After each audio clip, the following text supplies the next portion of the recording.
So you guys are back with Correctional Views today, and I switched it up. Typically you're gonna see me with a guest, and we're gonna be on Zoom screens in different locations. But we're in the same locations. We got COVID tests. I was negative. We healthy. She's negative. So we can have this conversation in person. Crossover. And we're talking about dating. Well, you know what time it is. And this is probably my scariest podcast episode that we're releasing. Juiciest. Because you guys want to know about what happened in prison. I got you all day. I can tell you about the officers. You want to know the juice, like you want the tea on what's happening behind closed doors. The policies and the politics behind all of that. Basically, I'm about to get in her business, okay? I don't be talking about my business though. But we will today. I did have the opportunity to attend high school with her and Clayton, and it was a beautiful thing. A lot of gems came out of Clayton. Clayton really doesn't deserve the credit of our greatness. Just happened to happen, We just happened to be there. And so we had that connection, and like I said, she is a phenomenon, very successful, very intelligent. Just always been an inspiration. Back to the days where we'd be in the room and I had to learn the Crazy in Love dance, the whole thing. So I'll go let her introduce herself, who she is, and why she is here today. Well, I'm here to grill Dominique about her love life, how things have been since she's been back in this crazy world. So, I am Tasha Ray. So, I'm a host of a podcast, Secrets of the Opposite Sex, the podcast. It's based on the app that I created, which is the same name, Secrets of the Opposite Sex, which is a social gaming party game. So essentially it's 800 questions, and it's broken down into categories and groups depending upon who you are entertaining. So if you're with your single friends, your LGBTQ friends, your family, there's something for everybody. So girls night in, pop it in, get your questions going, and you might learn a thing or two. So we discuss things from what's a good example? I think because I actually used her app one day when I was with a friend. It's great on dates. Great on first dates. Yeah, it's a great icebreaker, and it was a funny question because the first question that popped up is, would you date somebody that lives with their mother? And I live with my mother or whatever, right? So I was, you have to say yes. She had some things to say to me about that question. Some things to say. Yeah. And so we were just talking about it, and I realized that there are a lot more uncomfortable questions, right, that people aren't addressing. And I hit her up. I was like, what about? Do you ask people, like, when you're having conversations, would you ever date somebody that just got out of prison? Because my perspective, if you would have talked to me 7 years ago, 6 years ago, nah, we good. I don't have time for that, but things are different now. So I'm just here today, and we're gonna dive into some things, and I'm gonna let Tasha run her show today. All right, praise the Lord while he do it. And I'm gonna grab my grape juice while she drink her tea. I just drink that grape juice. I just gotta look like I'm the cool kids, I got a whole bottle just for you, just for today, but you gonna need it. But I look like I'm sip, hooray. You know what? I'm gonna drink my adult grape juice over here though. Like, don't mind me. I'm gonna drink it too. I'm gonna sip mine through a straw though. The enamel, guys, the enamel. Gotta protect it. Oh. So let's hop right to it. Let's get to it. I'm with it. So y'all nervous? I'm nervous. It ain't hot in here either, so don't worry about it. I feel you. So what was the hardest part about re-entering the dating world? The hardest part about coming back to dating, I didn't feel like I was qualified to date at all. So a lot of people go back, they get out of prison, they go into their circles and their communities, right? Whatever that is. My circle and community is collegiate. Like, it's got jobs and families and children. They've spread out around the country, and they have like this list of accolades against their name, paychecks with their name. And you know, you get out and you're just like, well, I don't think I'm qualified to date you, because like it's like, what do I offer? Like, I don't have a job. I just got out of prison. I didn't walk out of prison broke, but it's not that I walked out with like some like lucrative amount that's like forever sustaining and I'm good, you know, spending it. You know, I can go buy these J's and I can go buy those shoes or buy this car and not worry about it. I didn't have that. So it was kind of like, it's like a little bit depressing. So like I like kind of like fell back almost immediately, like, because it was like, that's nothing I should even focus on right now. Ooh. I literally, I'm not worth it. Like, that was my headspace. Oh, that's crazy. Crazy. Oh my gosh. Because when someone like speaks to me or they look at me or they know me, they're like, yo, Dominique got it. She's confident. She's this, she's that, she's whatever. But a lot of it, like when I came home, was performative because that's all I know how to be. And so I started dating this guy out of nowhere. And I don't even... Oh, she just shot through that. No, no. I did. It wasn't supposed to happen. I didn't plan on it. Literally, when we started speaking after we met, and he wanted to go. He took me out to eat. How did you meet him? Story. So yeah, I was. One of my homegirls asked me if I wanted to go out to an event. It was like some trap rapper rapping. Anybody knows me?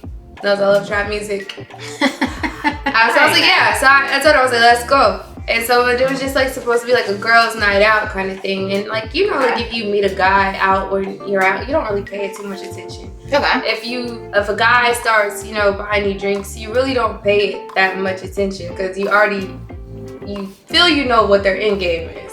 Okay. And so like you got intentions. Like all right, you buying a lot of drinks, and he literally was buying a lot of drinks for me that night. Like I started trying to pass into my homegirl, so I was like, yo, bro, like I can't. Drink. So I was giving like a lot of drinks away. But yeah, so we were just together all night, dancing all night, drinks all night. And you know, then he was just like, yo, he's like, you know, can I get your number? And I was because I was even still at that point, it was a collegiate setting. Okay. And I didn't want to have to explain myself or my story or anything. So yeah, I ended up giving him a number. But after we went to Buffalo Wild Wings. And I was cool with that because I was like, it's low maintenance, it's nothing big or whatever. But I like decided in my head, I was like, all right, Dom, we don't think we can date. We'll just make him a friend. I mean, Buffalo Wild Wings sound like a friendship date to me, though. But I didn't want anything more. Like, I was just like, yo, we could just be friends. Like, it's cool. That was like Buffalo Wild Wings at that point, at my standard that I put myself to. I'm good with this. Yeah. But at the same time, though, I've never been like, I will be honest, like, I've never been one of the people that's impressed by like the fancier the bill is or the restaurant. Because I've never liked a lot of restaurants or chain restaurants. So unless you like take me to like a dope spot like really people don't know about, it's just like yeah. Okay, so how long did you wait before you started to date? That was what? That was your first situation? Yeah, that was November. So and you got released July. Okay. So yeah. July. Do you feel like you were mentally in a space to be dating? No. Okay, so I mean at the time, but I set him down though, because like he didn't live close to me, but he made it was his intention to get to me when he got to me. So he would come to, you know, my area and take me out. We'd go other places.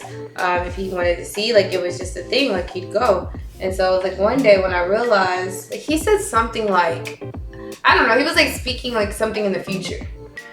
Like, oh, we gotta do such and such. And I was like, ooh. We were at this like sports bar. And I think he was like something like, yo, we gotta go. I don't know where he said. I don't want to lie on him. But for just example, made up. This might not have been what he said. Something about like, we gotta go to this beach on this weekend. And the way he said it, and I was like, oh, that's the future. Oh, that means this is about to And that gave me anxiety, like, immediately. And I was like, you know what? I'm really not in the space to date you. Why? You couldn't think long term? No, because I didn't think, I was like, okay, you're coming out of your way to see me all the time. I'm thinking about the money that you're spending. I'm thinking about, like, how you're always paying for the food. But I also knew that I couldn't reciprocate that. I mean, but if a man especially is interested in you, that's what he would do regardless of, your circumstances, right? So did you feel like your circumstances made you feel guilty that you couldn't do what you wanted to do? Because even if you had the means to do it, he still probably wanted to do those things for you. Did you not feel worthy? Those things? I didn't feel worthy because I knew that, like, at the speed, like, the amount of times that we were going out, where we were going out, what you're spending, I was like, yo, I can't reciprocate any of this right now. Was he asking you to? Absolutely not. Girl, it's honestly, it was all in your head. I'm really mad. It really was. I'm really mad at you right now. It was. I said we were at the bar. I was like, bruh, literally. That's how I tell guys. So, like, bruh, I can't date you right now. And he's like, I was like, I can't. I was like, we can't. This isn't a thing. Like I said, I can't. I just got out of prison. I live at home with my mother. I have the funds to, like, go back and forth to where you are. And he was like, yo, I'll give you gas money. And I think it was, like, pride that stepped up. Because it was like, I literally was, I was like, that ego. I was like, I don't want your gas money. That sounds like ego. Is that ego? A little bit. How? Because, like, he's interested in you. And he wants to do for you. And it doesn't sound like he has any ill intentions behind it. So why not allow him to do that? It's just like you just felt like, I don't know if you felt like you didn't deserve it or you felt like you wanted to be able to contribute. I think it was just coming out equal playing field. I think that's probably what it was. I just wanted to be until you could be at his level, you didn't want to do it. That little sounds like more like ego than pride to me. Sometimes we be in our own way, Chad. We be in our own. Yeah. I mean, but it didn't stop it. Like, he was insistent. How long did this last? Up until Christmas. Okay, so okay. There's a little room. You missing, girl? No, I talk to him sometimes occasionally. I mean, so it's your friend now. Like, y'all. Okay. Yeah, that's like the homie. He's not the homie. Well, how did it end? And why did it end? Ooh, this sounds like a story.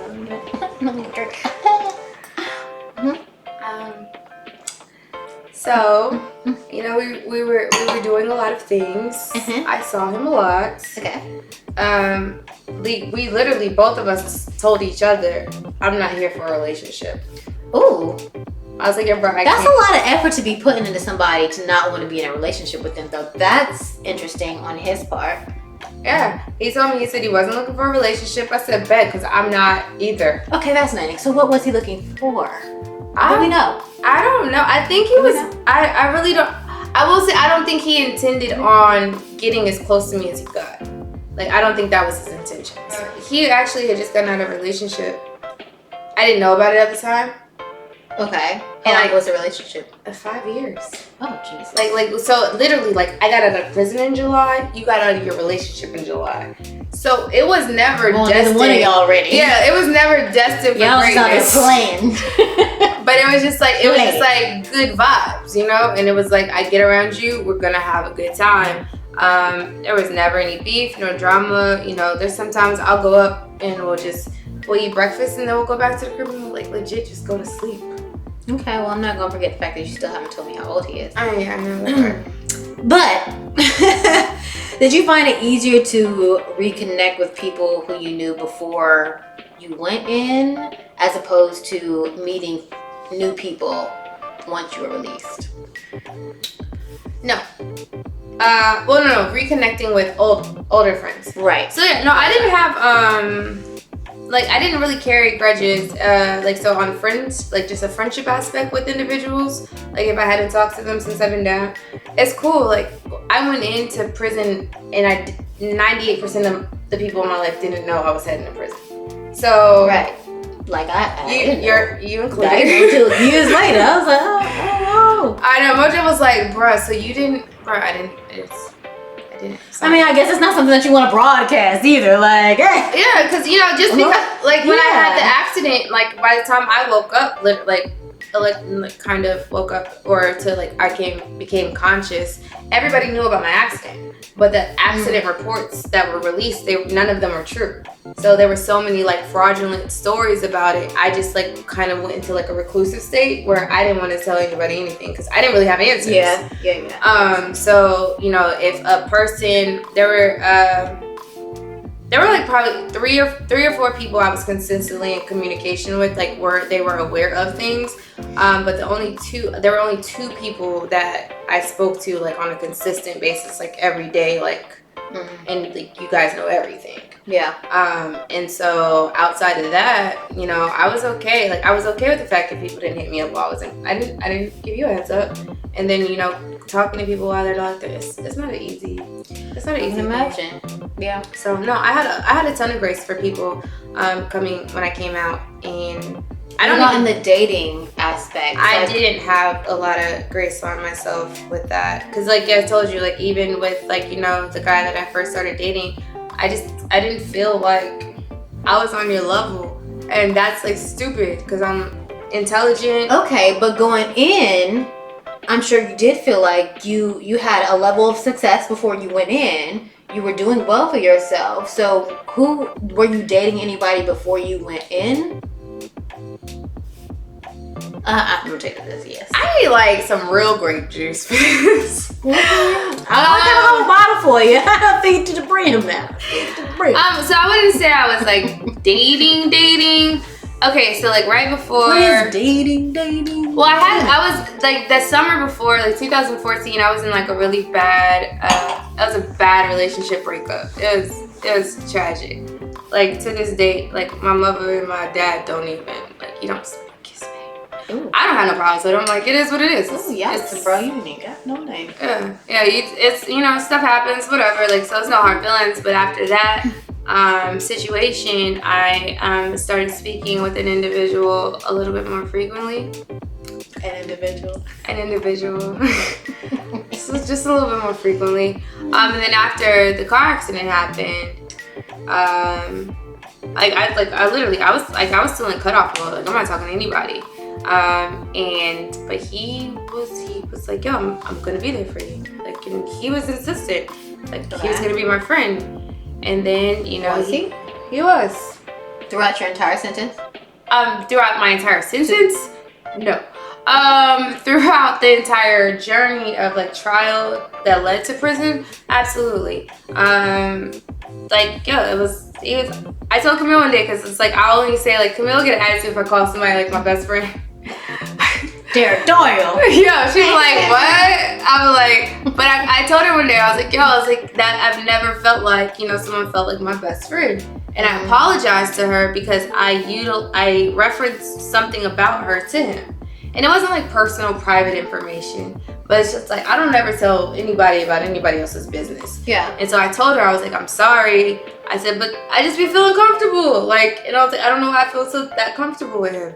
But yeah, he was like literally like my days sometimes, like you're probably gonna be the first person I talk to. Aww. And you're probably gonna be the last person I speak with every single day. So like throughout the whole process of like physical therapy and these trial visits and me attempting to come back home, and like we just had this whole like fake faith that I'm coming back. Mm-hmm. Like everything's gonna work out, I'm coming back.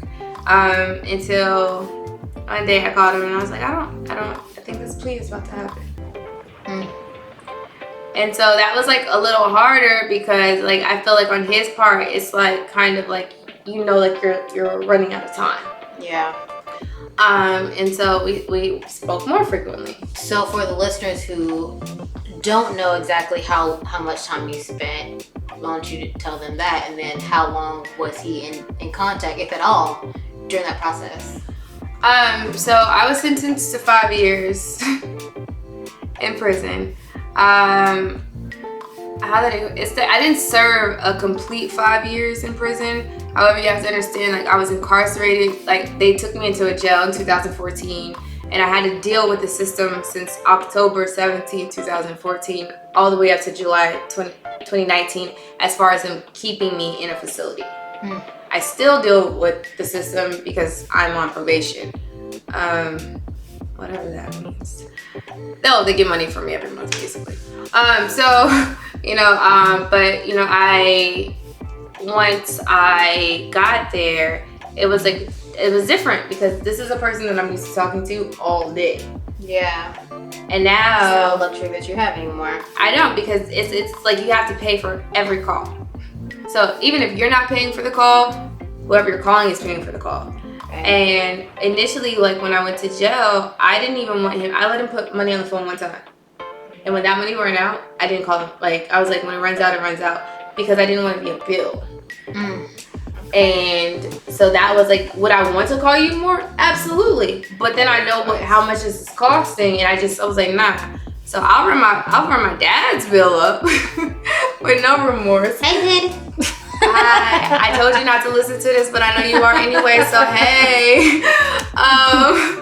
But yeah, so I would run his, like, I didn't have remorse with calling them, but like other people, I'm just like, I don't want to be a bill. So that makes sense. We didn't speak that much, and so when you have free access to speak to anybody when you're in jail, like as long as you're money, money. But when you get to prison, that changes. So when you're there, you go through in Perryville in the state of Arizona, when you get to prison, you go through RNA. And so RNA is basically they lock you in a cell with 3 people. I got there in July, 115, 20 degrees, cells, no air condition, swamp coolers. You have no access to the phone, and you don't go out, like you're locked down 23 hours a day. Ooh. And you get out they let you out to go eat, and they let you out for 45 minutes maybe to go shower and stuff. But like I said, you couldn't call anybody. It took me about probably a month and a half maybe to get on the phone with my dad. Oh wow. Because they have to, anybody that you talk to has to apply for phone calls. Oh wow. So it doesn't cost them anything to apply for phone calls, but it's a process. People have to process paperwork. And then you start paying all over again. But then you get the first 6 months you're in there, they try to do this behavior thing. And so you only get one 15-minute phone call a day for the first one. So I was doing that. I was splitting that initially between my mom and my dad. Right. But then the only people I cared about being on the phone was, this gentleman and Camille. Yeah. And so once I got them, it was literally who you gonna call? Who do you need to talk to the most today? And so you have to break that down. And what I didn't understand that was affecting him is how he was going through the lack of access to me as well. Because you were used to speaking to me just as much as I am you. Right, exactly. But now it's a little bit different because these 15-minute calls that I'm now getting after being restricted from calls, these 15-minute calls to me now are everything. Okay, so how long did these calls last with this particular gentleman? Did he stay down the entire time? Did Absolutely it not. Off? Oh. But I don't say that like he's a bad person. He's not a bad person at all. I mean, 5 years is a long time. That's a long time. It didn't last. What was the state of your relationship before you went in? Were you guys in a committed relationship? Were you talking? Were you just dating?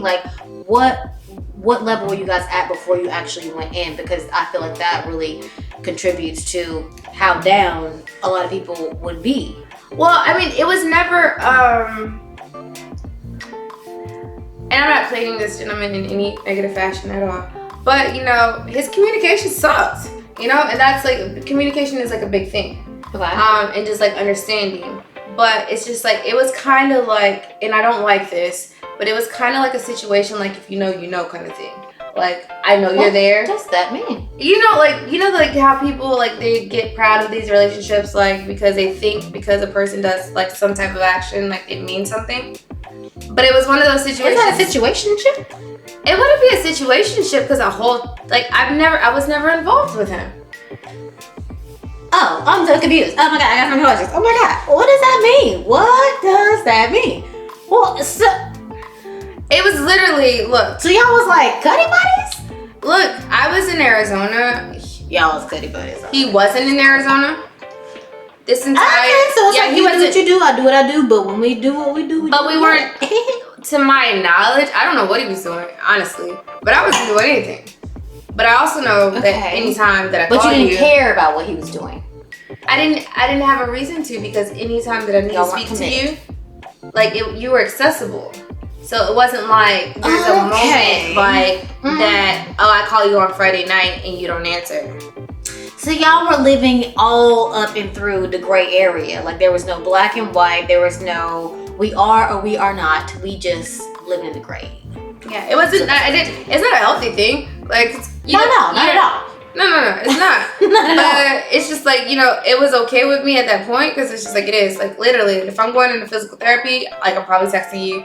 Like you're doing whatever you're doing at the time, you're texting me. Like I know, like we knew each other's schedules. Okay, so it sounds like he was fulfilling a need, a void, or like he was being there for you in a time when you needed him, in whatever capacity that was. But there was never a label for your relationship. So did you have any expectations for his communication level going in? Because you said he was already a terrible communicator before you even went in. So compound that with like how hard it is to communicate, period, once you're on the inside. How does that look? How does that fade? Or because clearly it faded off, like you said. Yeah, I mean, well, he's I think at the space of it with his communication, it wasn't so much where I was labeling like, yo, you suck at it, because I was in a state of place where I don't come with high expectations with anything right now. My life is whatever, but it's just like you're following up things that you're saying with action, Okay. And that's really hard, to be that distant from a person yet be that consistent. So you got to think about this from like maybe November to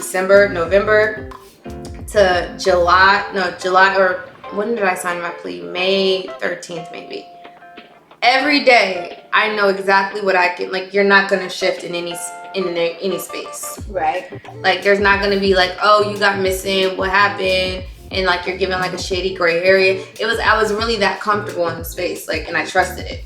Okay. And so I didn't, at that point, I didn't question anything. Like, I'm not asking you anything. I think when it hit me the most, because I knew of the bond that was there, and I thought it was kind of weird, because it's like I've never been with this man, like physically, but like I have such a strong emotion, like connection with you. It's like it was crazy to me. But like the night before I signed the plea, I was on FaceTime with him. And like just to see, like he started crying, and I was just like, and that was like the first like there's like some kind of connection there, but just like to see that kind of emotion, and you're just like, and I was like, all right, and I was just like, good night. I was like, I'm gonna call you in the morning, and I called him, and we spoke like not long, because it was kind of blank, but I just remember I was texting him like the whole time I was in court. It was funny because my mom was like, yo, you can get in trouble. Like, put your phone away. Yeah. I was like, Mom, they about to lock me up. Like, what you... What you getting at? Like, what you gonna do? Oh, she got a phone. Like, she definitely, like, I'm hit already. So I'm like, I'm still sitting in the courtroom texting him. And, like, that was, like, the first time, because he told me he loved me. Oh. And he was like, I love you. And I was just like, I love you too. I mean, I still love him. Like, he's, like, you can never... Okay, so what's the status today? Oh, we're friends. Right. This is friends. Loving friends. All right. Yeah, I love him. I can never take away that space that he was for me at the time. Like, never, ever, ever. Like, you'll always have that. But then I can't make up like that you created like nothing. It's kind of weird. Mm-hmm. He's a great person. I appreciate him in my life. He's a good friend today. We need some more grape juice. Okay. Some real grape juice. So, okay, so let's talk about how dating life has been since you've been released. So, do you feel the need to explain yourself right off the bat to people, or do you allow things to just progress before you open up? Like, does it need to get to a certain point before you feel like, okay, I can tell you this about myself? I know I had anxiety about talking about it, if like you didn't already know. So like, you know, like when I went, like one of the first places, well, I went to like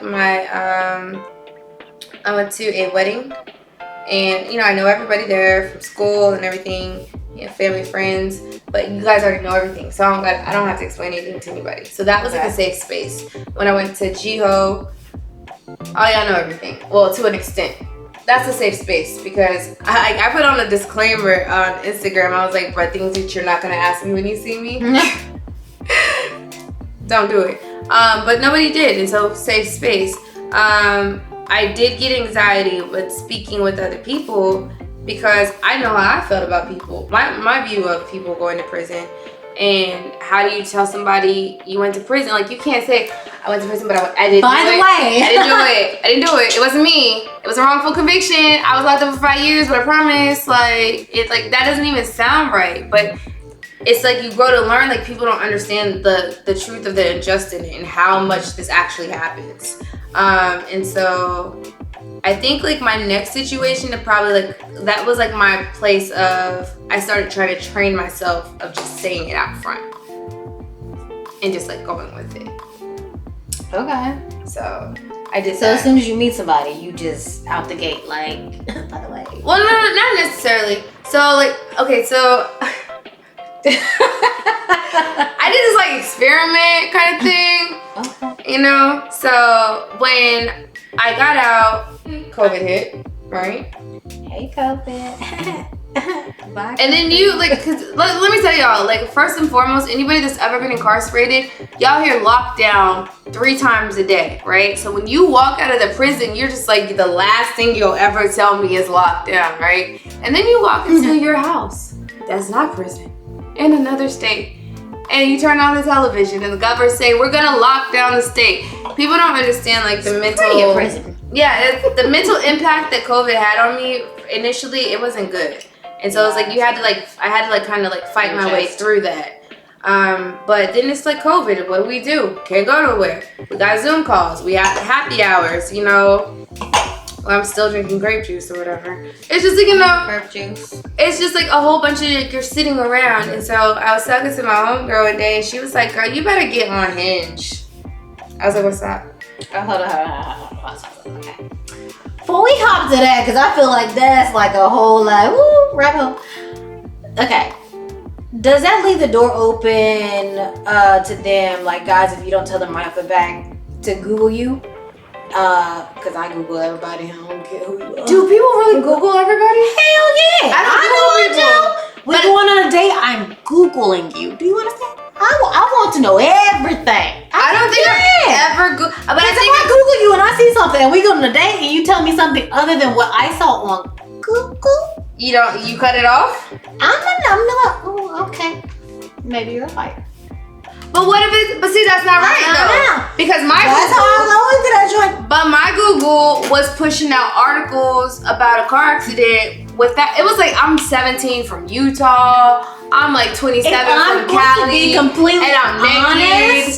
If I'm going to be completely honest, if I went on a date with someone and before going on a date, you know, whatever, I Google him and I see articles like that, I'm thinking that this is coming from sources that are credible. If it's coming from like news sites, so I'm going to be like inclined to believe it and be like, all right, bro. News. You know, and want to ask that man about these articles that I read. Like the media depicts falsities. Like I literally had articles telling me I was driving naked, that I was 17. Y'all got my license. I mean, I'll take the age, but whatever. You know, I'm from Cali. I am originally born in Cali.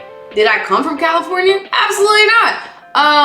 Utah, there was another state, I can't remember it off the top of my head. They all had different scenarios of like what I was doing and why I was acting the way that I was. And it's just like, y'all, it wasn't even based in fact. So some of them were easy for, like, if you knew me personally, you're like, oh, that's not true, right? That's not true. However, if you don't know me at all, I look really right. And somebody that you don't know, all they know is like, oh, I met her, we're going on a date, and then they. But I think that's probably why I wouldn't Google somebody, because I can't trust Google when it talks about a person's credibility. Because my credibility for Google. No, it's different now. Thanks. It's Google. My Google search is different now, only on the fact of like I've done a lot of things that my name pops up for, and you're just gonna see like podcasts, my organization, you know, criminal justice reform, you know, guest appearances, speaking places. I don't know. Look at her feeling herself. Maybe, you know, my new position. You'll see other things. I've given myself. She fancy now, people. I've given myself basically other options for people to, you know, dive into information about. No, like real, like I don't. You work hard for it. Yeah, I bust my butt for it, but I really like the sole purpose of it was because Google. Because what people don't like, officers at the prison were Googling me. Oh wow. They're that nosy. I had an officer come up. He was like, "Oh, you work out?" I said, "What?" He was like, "Yeah, you teach at a gym." Oh, so you Facebook me? Oh wow. And that's like extremely uncomfortable because like now I know that you're okay, cool. You get nosy and you want to look up like a girl or whoever, but that's when you don't tell anybody. Like that's not my business. You're not supposed to tell me. So yeah, it's like weird on that part. But no, I just feel like I switched my Google up. Okay, so has anybody ever found out before you had the opportunity to tell them? Not to my knowledge. I don't know. Like to my knowledge, I don't know. Okay. I'm like at this point I'm really straightforward. Like, cause it's where I work, it's what I do, so it takes up a lot of my time, and you know I still have like small triggers of things that I have to deal with. Yeah. So I try to be very like communicative to people about like things that like bother me, just so they know. So, but no, like at this point, no, but I don't think so. Okay. So I do think there are like certain things that some people list as like deal breakers, especially when we do like the podcast and we invite people on with different backgrounds, different views.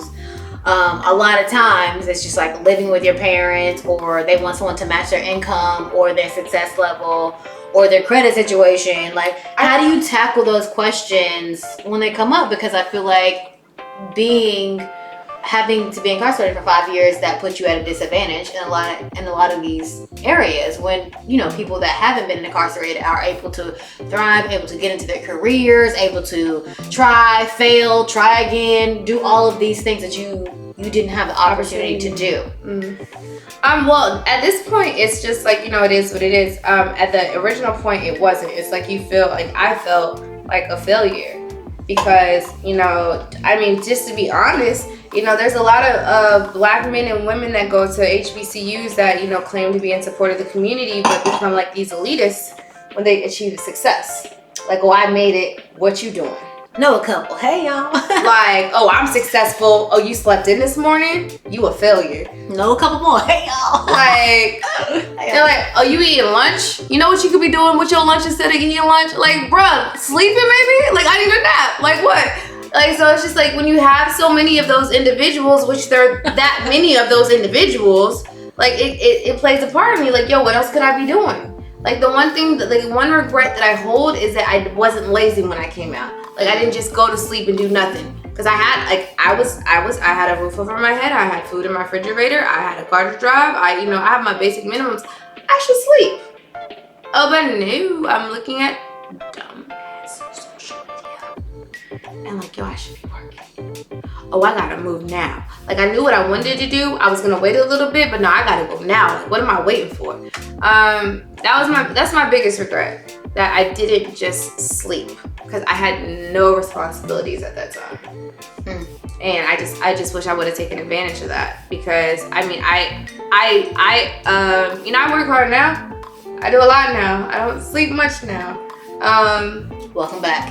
Welcome.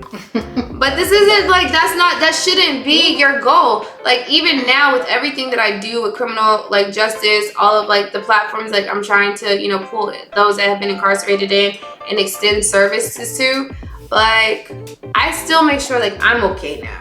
Like I make sure like my money's okay. I make sure that my funds go to things that are gonna make sure that I'm good. Right. So one day I can relax. Because this is stressful, and I'm gonna tap out at one point. Oh girl, adulting is stressful. like somebody has. Hopefully, there's not a torch to pass. Like I feel that it's very like kind of like not realistic, but I have expectations. The system, can start to, begin a form of abolishment, before I end. And if it doesn't, I will be an excellent mentor. I will teach you whatever you want to know. I will give you the best resources. But why don't I get a retirement plan? I need to chill too. I deserve relaxing. Like, I don't have to sacrifice the rest of my life and continue to suffer trauma. Just because it still exists, I'll do something, but I'm not about to do everything. Yeah, so like you gotta find that balance. So that's a part of that part. The struggle. It's really real. So yeah. So what is the current state of your dating life? Who you dating, girl, too? I'm not dating anybody right now. Why? 2020 is over. 2020 is over. That was a disaster. New Year's, new opportunities. Something wonderful might be on the horizon. Why are we not dating? Are we online dating?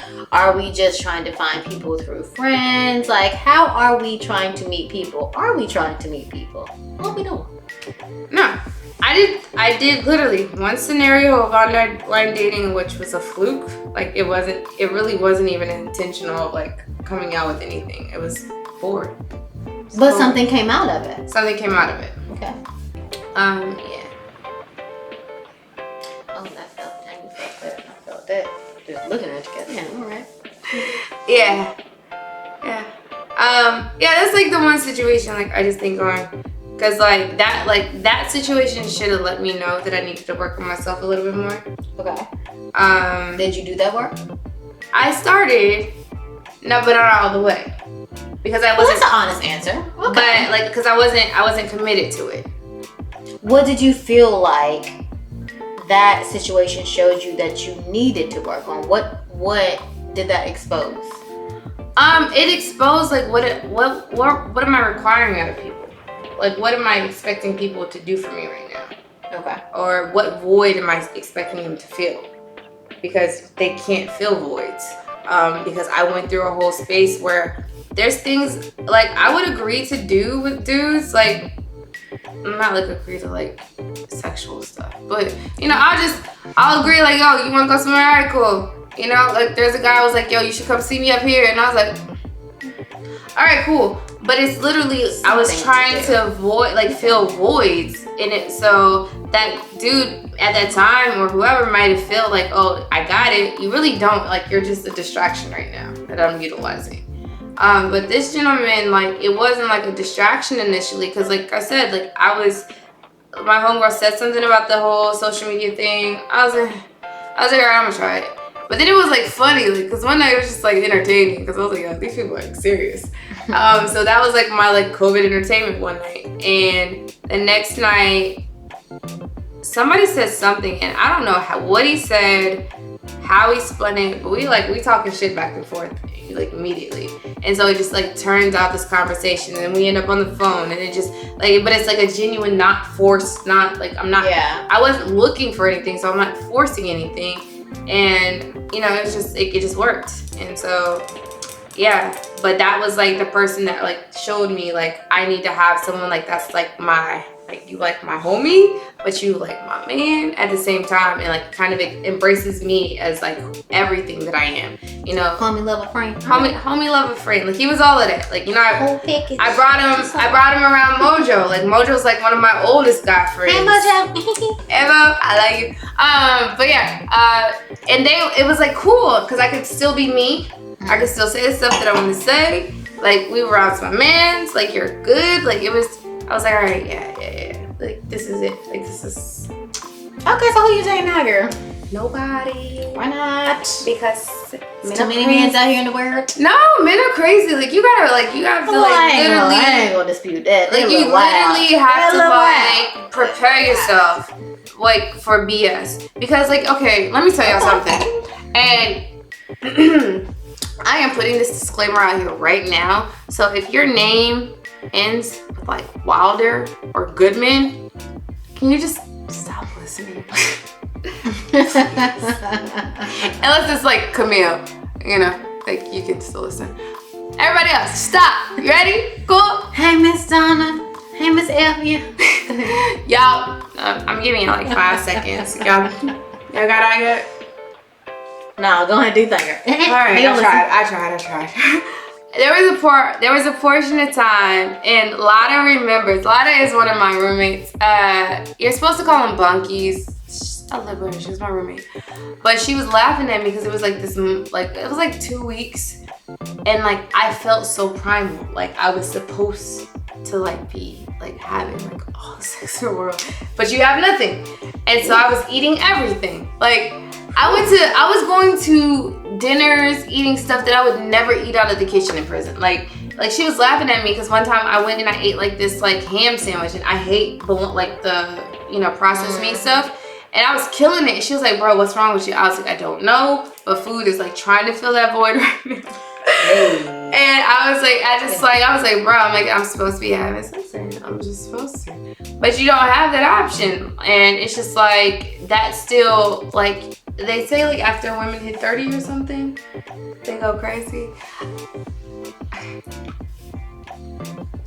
We over 30 and stuff, right? 35, in love with it. Hey. I'm almost there right behind you, boo. Like,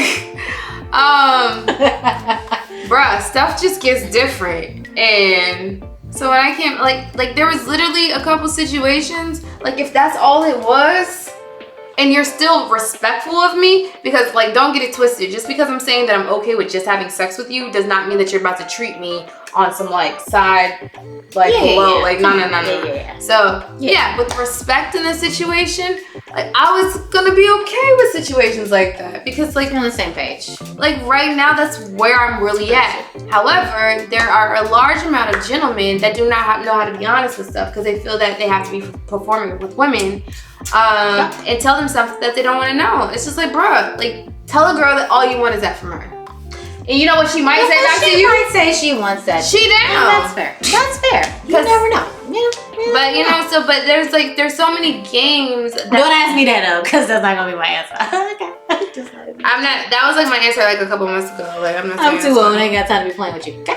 I don't trust it anymore. But no. I don't trust. But you had to catch up.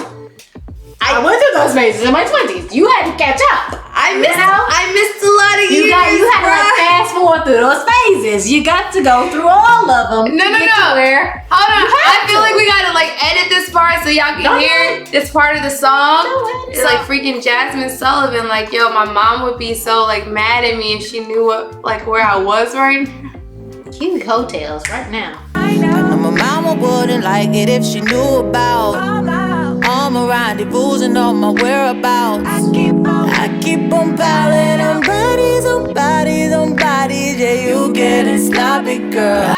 Bro, it's like stuff you have, and it's not even like on a nasty level. Like I will never. It's not nasty. It's a necessity. We are all human. No. When I say nasty level, it's like it's not like in like a non-careful manner. You know? Yeah, we're not being reckless. We're not being reckless. You know, we're not being reckless. People are still getting tested. We added COVID to the list. Right. We just got a long line test now. You know, it's like a longer list or whatever. You got that rapid? All right. When the last time you got a CD? It's just add that to the long list. So, you just take certain things into consideration because sometimes like that's just what you want at the moment. You know, sometimes there's men that the only energy that's gonna be good between us is sexual energy. Ooh. Because everything else is gonna be trash about you, like you know. See, so it's I don't just want like, to know that man. I don't want. See, but I thought that I would be okay with that man until I experienced that. Exactly, you gotta go through the stages. You gotta go through the stages. Until I experience that man, and girl, it's just like we all been there, bro. Like so, it's like like fact about like Dominique Goodman and like anybody will attest to this. I'm like a really straightforward person. This is what I want. I'm gonna ask you questions. Mm-hmm. You know, you can answer them however you would like to answer them. I can eat it. Even if I can't eat it in front of you, I'm gonna eat it. Like, you know, it's nothing, you know, no backlash or whatever. I asked you a question, I gotta be prepared. Don't ever ask a question you don't want the answer for. You a better woman than me because it's gonna be written all over my face. Like you gonna know how I mean, feel. you might know I'm not feeling it, but I mean, I'm gonna be like, all right, that's cool. And that'll be in the night. All right, that's what's up. Take care. But yeah, but like when you deal with men that don't even know how to be honest with themselves, indeed, and then start like promoting like billboards of lies for free that you're not even asking for, it's just like what are you for? What? Like, what are you doing? Like, why? I didn't even ask you that question. And so, like, those are the things, like, right now that bother me, because I was under the falsehood that we all reach a certain age and we all are matured. And we are all not mature. We all conduct ourselves. Fallacy. We conduct ourselves in respectable manners. No, we don't. No, we don't. It's a fallacy. Because I know a lot of men who don't. Go ahead. Yeah, so that one Fallacy. experience, it's just like, it just kind of like humbled me. It's just like, Dom, like, it don't matter how real you are, how true you are to yourself. Like, people, they still gonna be niggas. Like, they gonna do what they do. Yes, and you just still eat it, and you just not great people in this world. They're not. It's true. And okay, so what are the lessons that you have learned throughout this process? You know, since you've been out, like, what do you feel like you've gained from, you know, I feel like you had to go through the process, you know, in fast forward motion. But now that you're here, you've learned the lessons that you've learned. What is it that you're looking for at this point moving forward? I am ready to be in a relationship. You know? Ooh. Strong words. Strong No, words. like, I'm not saying like, yo, you know, hit my phone tonight and yo, you could be my boyfriend. I mean, do we have any prospects? None. None. None. So shoot your shot, Neon. No, I just, you know, okay. That's something like if I meet you, I'm at the point where, you know, because like right now I'm like trying to save, like I want to make sure wherever I move, I'm good and I'm stacked. Right. But okay, so what is it that you're looking for from a future partner? Communication, honesty, and like being just true to yourself. That's it. Okay. Because you're being true to yourself and I like it, then stay like that. Right, that's what you want. But don't be performative, because it's just one thing about me. It's something I get from my dad. Like, I be sniffing bullshit, like, quick. And, like, the only thing about last year is, like, I sniffed some bullshit and I was giving grace to people that didn't deserve it. And so I gotta stick with my gut with stuff, because that's don't exactly. do it. Whenever you go against it, that's when you end up in some shit. You fail. But yeah, but now I'm in a comfortable space now, you know, like I'm in an open space to say that if I meet somebody, I would be open to that if you're that person. When you meet somebody. When, you know, like, you know, but it's not like, yo, shoot your shot, I'm gonna holler at you, we about to be in a relationship. Like, if the vibe ain't there, like, it's not for everybody. It's not, nah. So I am that girl I'm not about to just like settle just to say I'm with somebody. Girl, me either. You see where I'm at. But I mean, I may like loosen some conditions if don't loosen no, fuck that shit. Just you know, I don't really want, you know. Edit that out. Fuck that shit. Fuck that shit. No. I mean, nothing. But like it's Saturday though. But it's Saturday. No, it's not. Not do it. That's where you end up with some problems. Oh, cause that the more you listen, the more your expectations but like the more shit you gonna have to deal with. True or false. Situations where you loosen expectations comes with crack, right? And that'd be the worst. You don't want to do it. Don't do that. Don't do that to yourself. It don't even be. It be worth it, but then it don't be worth it. No, it's never worth it. It's never. No. You ain't had the right crack. No. It just ain't been worth it to me. Because of what's attached to it. It ain't worth it. I will say ultimately, like there's one person I wish you never touched me. There's like a Tiana Taylor song, like I wish I never let you taste it or something. Like I wish I let you hear. Like that's how I feel. Nasty. Nasty. I'm like for real, you know? Nasty. That's Tiana Taylor. I was just quoting the lyrics. But yeah, I mean. But you feel like that sometimes, like, cause sometimes it's just like just only one. But at the moment, it was crazy. Yeah. Was it worth it? No, we don't know. No, Jesus, we don't know. That's why they sell. You know what? Good night. And that will do it. All right. Cheers to success. Cheers to elevated, just confidence. And cheers to, you know, just walking in your truth and being true to yourself. Amen. He gonna do it. He gonna do it.